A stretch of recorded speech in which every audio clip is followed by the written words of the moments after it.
The best music and the best presenters. This is MFM 92.6. Move to the music. The song is called Conceptions. It's by a 4Hero on this one, and it's 17 after the hour, 6 o'clock on my watch. If you've just joined us, you are, I like to say, right as rain. You are well on time.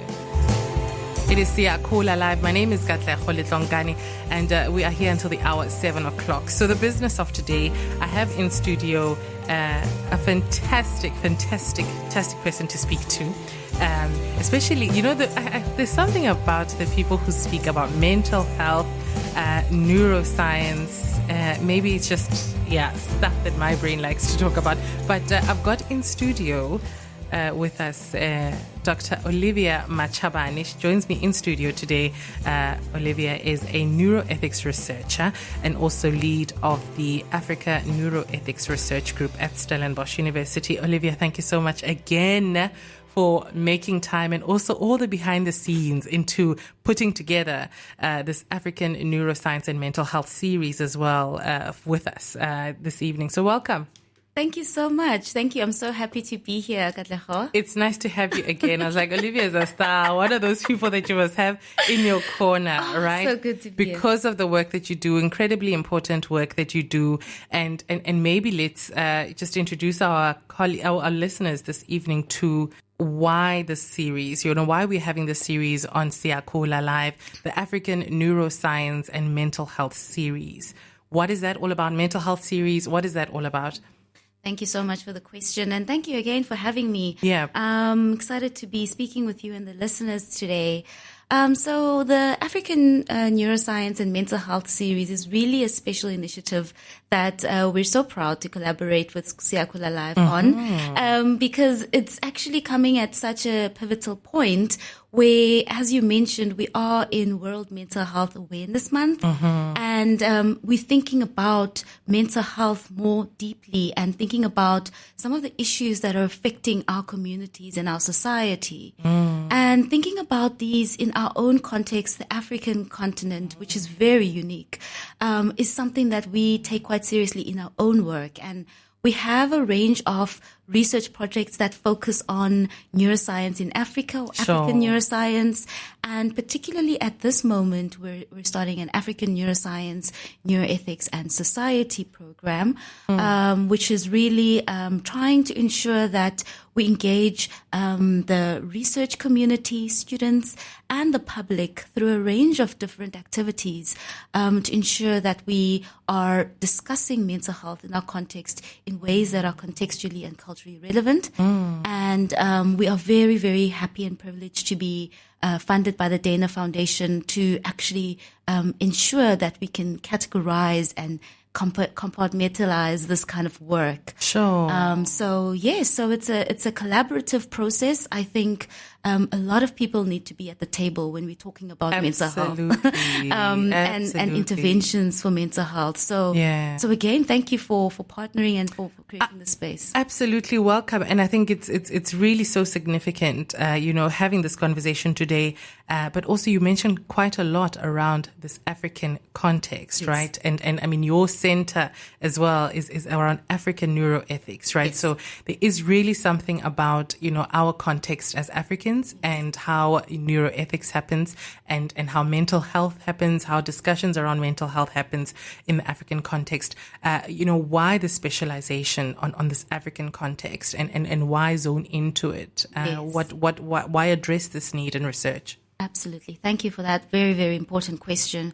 So, a lot of my colleagues would probably have a debate around this concept of African neuroscience. Yeah. Because of, do we have, Australian neuroscience? Do we have, European neuroscience? But I think what we're trying to do as a number of scientists is really to look at the unique qualities within Africa. We know that Africans have the greatest genetic diversity. We are the most diverse genetically speaking, and that impacts on a number of things, but also on the manifestations and the types of mental illnesses and conditions that are more prevalent amongst African people. So, we need to be very specific when we are creating our research interventions, when we are looking for funding. What are the problems? What are the issues? What are the challenges that are most important for us? And in addition to, of course, other environmental things, there's culture, there's a number of things that are different to other contexts. So how do we take all of that into account in an ethical way together? Let's pick up on some of those ethical dimensions. And because we were having a chat just off air around that, and that, how research has been done, or as we come to know it, historically, right? I think there have been a lot of ethical challenges and dimensions that really cast a shadow on how research has been done in the mental health space or in the neuroscience space, how communities have been engaged in the past, right? So researchers come to engage African communities in, in our villages, in our townships as well, extract data, and think of people as specimens of study as opposed to living human beings that are part of a larger whole. So what are some of those ethical dimensions that you think you also challenge in the context of your research as well? Wow, this is a big one. Yeah. We have a huge issue with trust and trusting scientists in our communities because of injustices, like you mentioned, that have happened in the past, and some of which are still coming to the fore, unfortunately.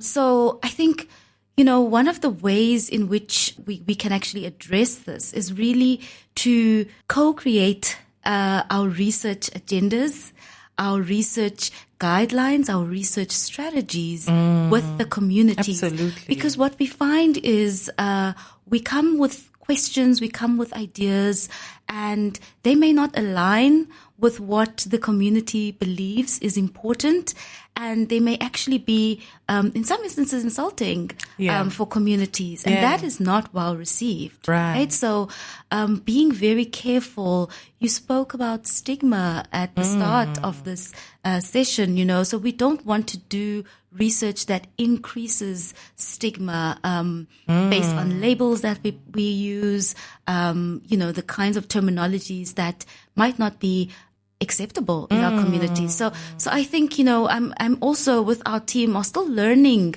and working with others as to how do we co-create research and do research with communities, as my colleagues would often say, instead of on communities, right? So these are some of the ways. So our team specifically in our research group is really trying to establish Africa-specific guidelines as to ethical guidelines as to how do we do neuroscience in Africa in a way that's contextually and culturally relevant, right? So we're working in the South African context, and we have colleagues in Kenya, and we are really trying to engage people who have a lived experience of a mental health condition. We're trying to engage with scientists, with community leaders, with policymakers. So as you can tell, it's a range of different people who need to be on the same page, if you will, who need to come on board to co-create something that is acceptable to all as far as possible, and so that no party is disadvantaged or being abused or misused in the process. So it's really it's a huge task, but it's one that's increasingly being recognized as really important to have these ethical guidelines and standards, so that we are ensuring that people, particularly those who have mental health conditions, are protected. There's been a lot of human rights violations against people with mental health conditions, and we really need to make sure that they are safeguarded. As researchers in the space, Absolutely. right? You more than anyone, right, would know better. I think perhaps sometimes, when you speak about stigma, communities, I think sometimes a factor in that is the lack of knowledge, and so people kind of perpetuate stigmas, perhaps out of a lack of knowledge. But I think when researchers and scientists do it as well, I feel like they have a bigger responsibility as scientists and researchers. And so, maybe your message is all to students as well, who are in the sciences and from a range of, I mean, it can be in the mental health space, but in a range of different contexts when you're engaging with our communities, across different fields, what are some of the things that you remind students and your students as well about undertaking their research and with communities? How do you remind them to go about doing that? Yes. Okay. That's a really important one, and one that we are specifically aiming to focus on with this new program that we're doing is to have, first of all, students who come from diverse backgrounds, right? So it's not just psychology or psychiatry students, but also students in genetics and family medicine and philosophy and bioethics and all of these, different fields. Because in some areas or in some disciplines, there is a bit more focus on, how to engage with societies, and in others there's less focus on that. So we find that students are at different levels and understanding of what is ethical to do when you're trying to do work that's aimed at or focused with communities, right? So one of the things that we start off with is really trying to ensure that the students have, first of all, an understanding and an appreciation of the dynamics of the community to a certain extent. Right. So we have community leaders in probably all of our communities, right? So,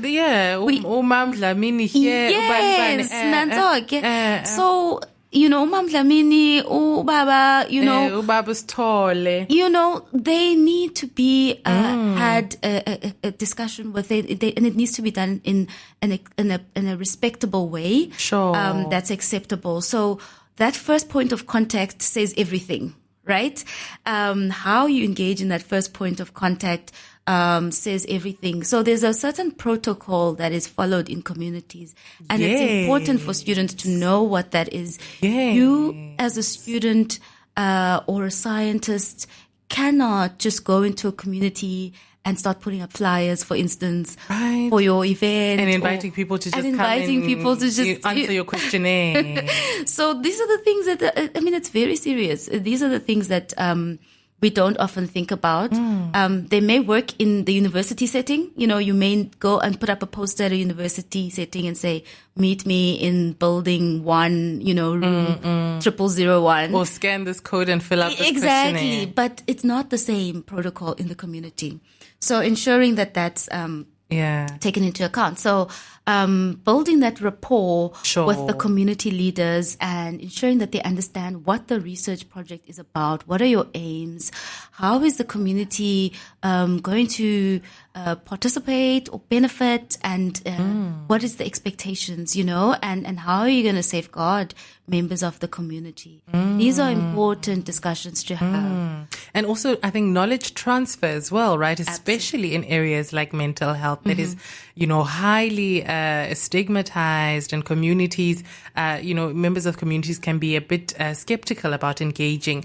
I think it is also your task and responsibility as researchers to share knowledge. There must be that knowledge transfer and leaving communities better than you found them, in a sense. Absolutely. That's one of the main things that members of the community often ask is, they would like to have more information about different mental health conditions, because they'll find that they have a cousin or they have a brother or they have an uncle who themselves that are experiencing certain symptoms, and they don't understand, or some behaviors that somebody might be engaging in, and they're really trying to understand, how do they understand and how do they kind of engage with this person in a way that's sensitive and takes into account, but also I think, leaning into measures of support.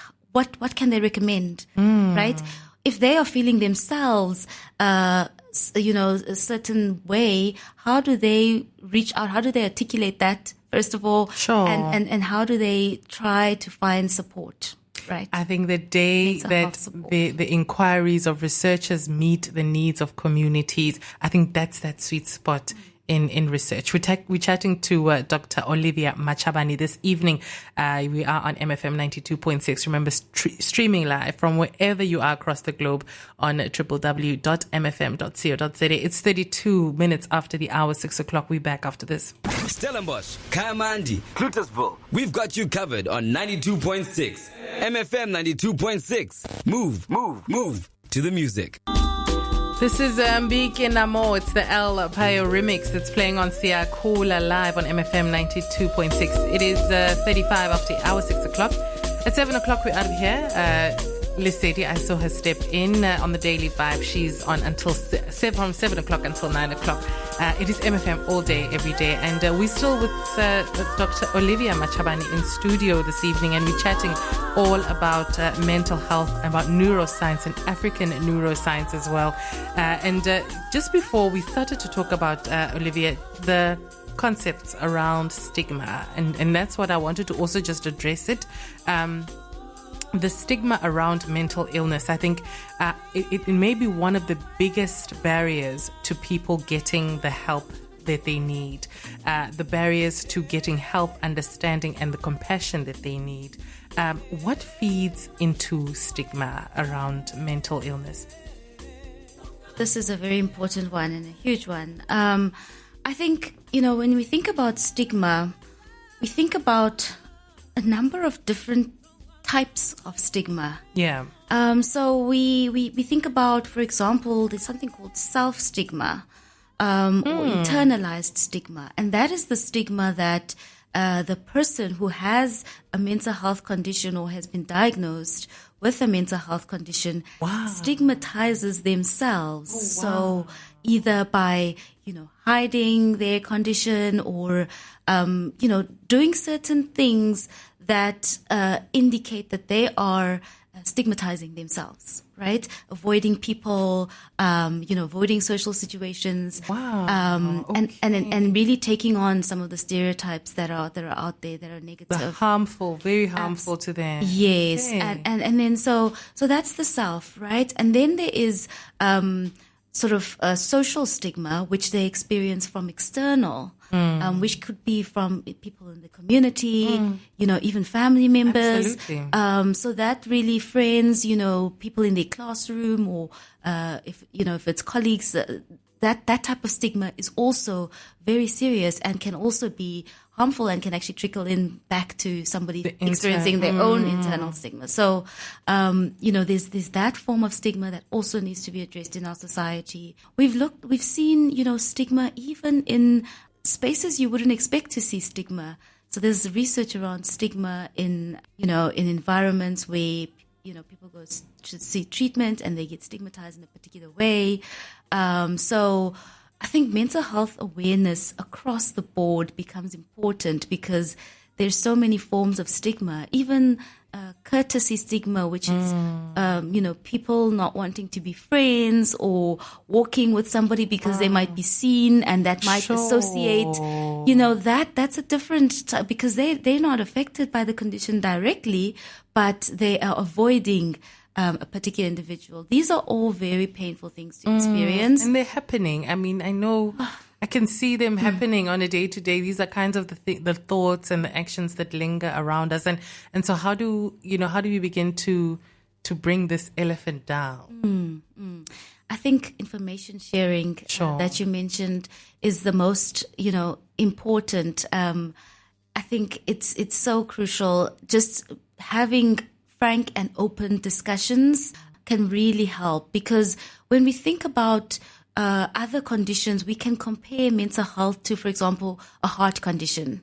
And we can see that there is often less stigma to somebody who has a heart condition than somebody who has a mental health condition, right?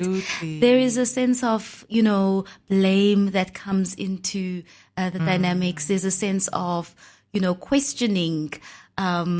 Very true. And it's really something that we need to be grappling with and trying to explore why is it that we Why is it? Yeah. Why is it that we treat mental health differently? That is an interesting question, Olivia. That is a very interesting question. If I have I have an ear issue now, my ear is quite painful. Why do we treat the brain and mental health differently. Absolutely. So, for example, when you go to the dentist, you don't hide that. Yes. But if some people would not be comfortable sharing that they're going to therapy, or because that raises questions and they really are fearful of the stigma, and that really prevents people getting the care that they need, and that's why we really need to ensure that we are addressing this issue. I was thinking with my colleagues and in preparation for this conversation, I was just going around the office, openly just asking people kind of what their experiences have been with therapy, kind of just opening as well as part of, what work we should be doing around our spaces, around our communities, is having that conversation around therapy and, what experiences of therapy have you had? And, do you recommend therapy? Is it something that you've participated in? How has it been like for you? And we actually just started sharing these experiences as well. And I think it was a very fortifying conversation as well to, anyone who's in the room who's like, I may actually consider it as well because it's something that is openly had. My colleagues are in therapy. They are finding joy in it. And so maybe that is the conversation around, what is therapy? What do we mean by therapy? And is therapy something that we all need, right? Because I'm also thinking, if we think about it, mental health can also be like, going to the gym, but for your emotions and your brain health as well. So is it something that we all need as human beings? Is therapy something that we all need? That's a very good one. So I think, therapy, as we kind of usually speak about it, relates to seeing a mental health professional, or speaking with a mental health professional, and really, we sometimes call it talk therapy. Mm-hmm. So you have a dialogue around a particular issue or a particular challenge that one is going through, and usually it would be sort of life stresses, and something that's happened or occurred in a person's life, and I think. In terms of your question around, does everybody need therapy? I think there are different forms of therapy. And like you're saying, some people find going for a run as a form of therapy for themselves. I was getting that, especially in the African context. Yes. Right? We're saying, people believe so many different things. Yes. And I like when you say talk, right? Yes. That's the thing, it's talk therapy. Chatting with your neighbor or over a cup of tea, therein is something. Or some people find talking to their pastor or their religious leader, or talking to a sangoma, consulting a sangoma spiritual leader as well, as part of a way to address their emotional turmoil that they may be going through. So, is the spectrum wide? Like, are we all participating in some sort of healing process, whatever we may call it? I think sometimes people think, therapy is a particular label given to a particular context, but are we all participating in some sort of relief, and we're all seeking guidance and counsel in our own ways, I think that's really, really important because, when we think about the individual, or we think about a person rather, we have so many different parts to us, right? So you might need some healing of, your mental, psychological healing, for instance.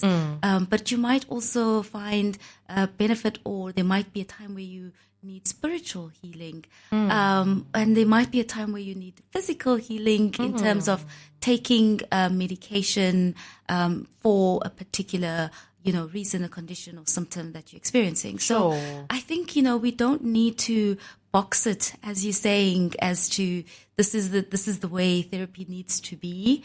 I think we are aware that different people, and sometimes it's cultural, sometimes it's generational, experience healing in different ways, right? So some may, in my culture, in our culture, sometimes, being in community with people, singing, dancing, praying, that's healing. Sure. Right? Absolutely. And so there's work that's being done around really trying to dismantle this typical, you need to be in a room and it must be quiet and you must be with this one person, and really figuring out what works for the person. Yeah. Sometimes that's needed, but sometimes there are other forms of healing and therapy that are needed. So and people have been participating in it all their lives already. Yes. And I think, I like that, even in the context of African neuroscience as well, there are things that Africans have been doing, that are part of their healing and processing journeys as well. And I think together, when you think about science through that lens, I think it really helps take out some of the distance, I think, or make it a bit more closer. We're chatting to Dr. Olivia Matshabane this evening. This is part of conversation 1 of 3 in the African Neuroscience and Mental Health series that we're having here on SiyakhulaLive. What can listeners perhaps look forward to in some of our upcoming conversations? I'm also excited to chat about some of those as well with your colleagues in the SU Department of Psychiatry. Thank you. No, I think I just want to touch on one of the things that you've just mentioned around methods of healing that we've had across generations. Yeah. One of the things that we've done, for example, in the department through some of the work that we've been doing in neuroethics is incorporating cultural methods like drumming into the research process, right? So ensuring that the people, if we're working with a community and we're doing a community engagement, that we're building rapport with people in ways that are aligned to what they are familiar with. And that we found as something that's been really, really impactful in the African context. So we're talking about African context, right? So I think, one of the things that we are also intentional about doing is finding aligned methods like that we can incorporate, because it shows a number of things. It shows that we are cognizant, understanding, respectful of the cultural backgrounds of our participants, and it also just builds a different kind of dynamic in the research process, and also. We have talks, open dialogues that are open to the public, so that we're not just speaking amongst ourselves as researchers or in the university environment or with only our participants. But if uMakhulu wants to come to listen to this talk about the brain and ethics in Africa, then they can do that. And even if the content isn't geared towards their lived experience, they can bring that to the conversation, and we can say, Mastete, let's talk about it. Let's think about it from different lenses. So we have public talks that we'll be doing at Stellenbosch University, Department of Psychiatry, at the Biomedical Research Institute, inviting everybody to come on the 10th of November. Okay. We will have a talk at 3:30 in the afternoon on brains, AI, ethics, and then a range of different topics would come up with our speaker that's coming over to discuss that with us. And then we also have another one happening at the University of Cape Town on the 14th of November, similarly exploring those questions, partnering with colleagues at the ethics lab there. Okay. And really what we're trying to do is just bring awareness and openness, I think, to these discussions that aren't often had. I think it's brilliant. It is brilliant. And I'm just imagining also, Olivia, just the researcher that comes out of it as well. Sometimes you think you are going to impact the community, but maybe to also, not discount the ways in which the community also impacts the researcher, right? To say, what are the ways that the researcher also comes out on the other side of this process completely transformed, to say, I went in to research this and I came back myself just completely transformed because of the methods that we use. It engaged and transformed the researcher as well, So I think then it kind of creates this very reciprocal, engaging way, Absolutely. So for example, things like just being still with yourself and really, because we don't often find moments of silence. And that's one of the things that we are incorporating into this new program, where we just come together and sit and just be still and just be with yourself. Feel, what are you feeling right now? Why are you feeling this at this moment? Just interrogate how you are. And also, thinking about African approaches to mental health is a core important thing. And having, an African or indigenous mental health practitioner, professional, help us, guide us, because there's a lot of unlearning that we need to do. For sure. We have, learned some things that are probably important for our survival at this time, but they're not necessarily nurturing for ourselves. And so we need to do, some remembering, some unlearning, and that takes some intentionality, and we need to do it in community. So we really are trying to create spaces to be able to do that. Olivia, before I let you go, I'm going to ask you for just your message as we are in Mental Health Month. Your message this October Mental Health Awareness Month. Thank you. I think one of the main things that I want to encourage the listeners and anybody who really comes across this is to take time for yourself. Find time in the day, whether that's in the morning or whether that's in the evening, where you can sit for an hour with yourself, reflect, check in with yourself. And if that means listening to calming music, if that means listening to soft African jazz or, any type of music that calms you, classical music or, the ocean waves, do that and really check in with yourself, because we sometimes, think that we need to do all these grand things like go to therapy and you need to go there, and it becomes like a bit of an extra chore that you need to fit into your schedule. But really, if you take time to be still with yourself, it can do wonders for your mental health, I believe. And I would highly encourage us to remember that. Noted with a capital N. Dr. Olivia, thank you so much for your pearls. I've noted that. Take time to yourself. Check in with your inner world. I've even noted their ocean sounds because I know it's going to appeal to me. Thank you so much for joining us once again. And we look forward to the rest of what this series has to offer us on SiyakhulaLive. Thank you very much. The best music and the best presenters. This is MFM 92.6. Move to the music.